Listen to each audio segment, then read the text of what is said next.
Hej allesammans igen. Välkomna tillbaka till ett nytt avsnitt av ConraDargo recenserar som jag nu har döpt det här till. Där jag alltså sitter och recenserar sällskapsspel som jag tycker om. Sällskapsspel överlag som jag tycker om menar jag. Naturligtvis kommer jag att recensera sällskapsspel som jag gillar, men jag tänker ta med alla typer av sällskapsspel, även de som jag inte är riktigt lika förtjust i.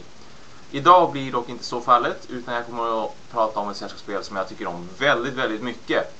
Och förra avsnittet så pratade jag om ett spel som heter Discovery Island och kallade det för ett äventyrsspel mer eller mindre. Men det jag tänker ta upp idag är sannoliken ett äkta äventyrsspel. Det är nämligen Tales of Arabian Nights som ser ut så här på framsidan och så här spännande på baksidan. Det här är ett spel där man vandrar runt i Arabvärlden och upplever diverse äventyr. Just så som Aladdin med flera hade. Alltså man kan träffa djinns, man kan träffa andar, man kan träffa monster av alla olika slag. Man räddar prinsessor, man gifter sig med prinsessor och så vidare. Ett fantastiskt kul spel som jag plockade upp förra året och som utkommit just förra året. Och det är Salmon Games som står för utvecklingen av det här. Men nog om presentationen, vi tar en titt på hur spelet ser ut. Ja, här har vi då hela spelplanen framför oss. Som alltså visar Arabvärlden. Vi har Afrika här, vi har Arabien där, vi har Indien och Asien och någon slags Europadel också. Bortsett från det så ser vi ett par spelpjäser, vi har tärningar och lite spelmarkörer i hörnen. Så det man kan förvänta sig av ett sällskapsspel egentligen. Ett äventyrsspel på riktigt verkligen äventyrsspel. Vad man gör här är ju då att gå omkring i Arabvärlden för att ha diverse små äventyr som de kända personerna i sagorna hade, exempelvis Aladdin och Sinbad med flera. Och det är just de spelpjäserna vi har här ståendes framför oss.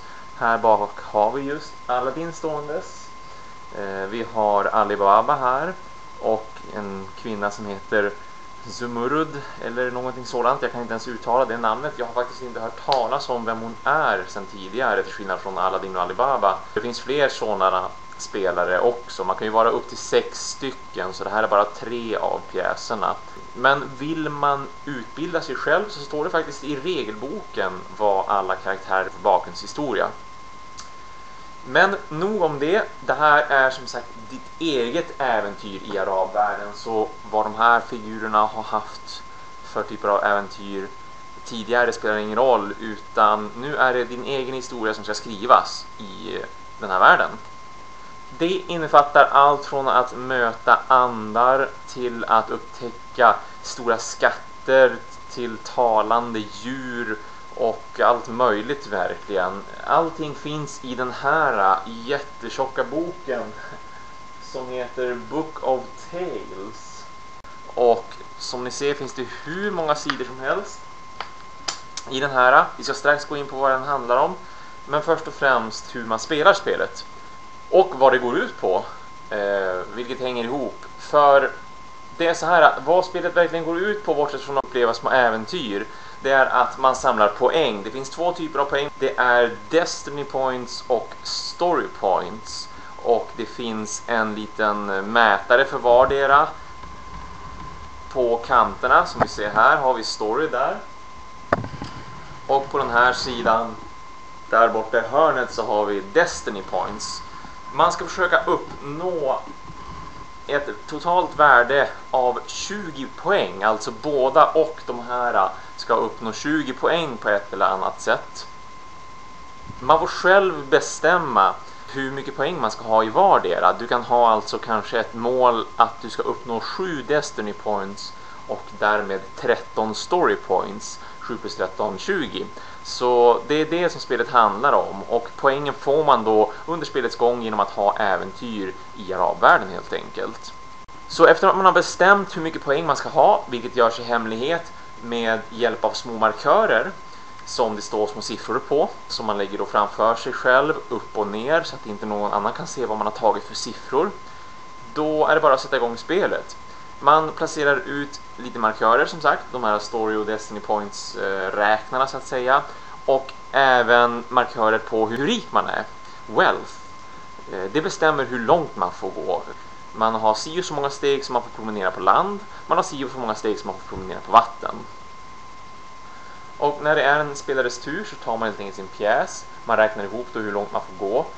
I det här fallet alla börjar som fattiga och får då gå 3 steg på land, 2 steg på vatten, sammanlagt 5 steg alltså, men max 3 på land, max 2 på vatten.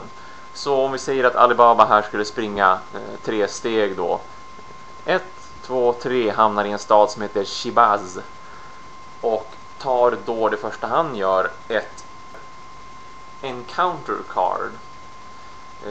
De här har olika typer av funktioner på sig beroende på vad det är för typ av kort.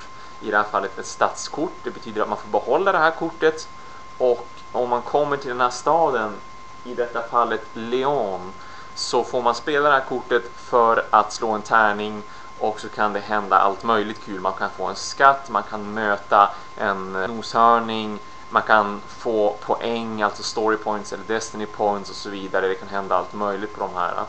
Men oavsett vad kortet har för typ av bild på sig, hur det ser ut, det kan till exempel också vara en person på kortet som den här prinsessan, eller rent utav en plats som Magnetic Mountain i det här fallet. Men oavsett vad så har alla en gemensam nämnare, och det är att man får en siffra som talar om vad personen som sitter till vänster om en ska leta upp för någonting i den här boken, Book of Tales. Så om vi säger att siffran var 70, så slår man helt enkelt upp då paragraf 70. Ni ser väldigt många siffror i den här boken, det är bara siffror egentligen. 70. Sen slår man en tärning för att bestämma vad är det jag ska möta för någonting. Det kan vara flygande varelser, det kan vara en okänd varelse, det kan vara en liten artefakt, det kan vara en skatt som är bevakad, eller en gömd stad. Det kan vara hur många olika grejer som helst som man möter. Och det är alltså den här Book of Tales som bestämmer inte bara vad man möter, utan vad som också händer när man möter det.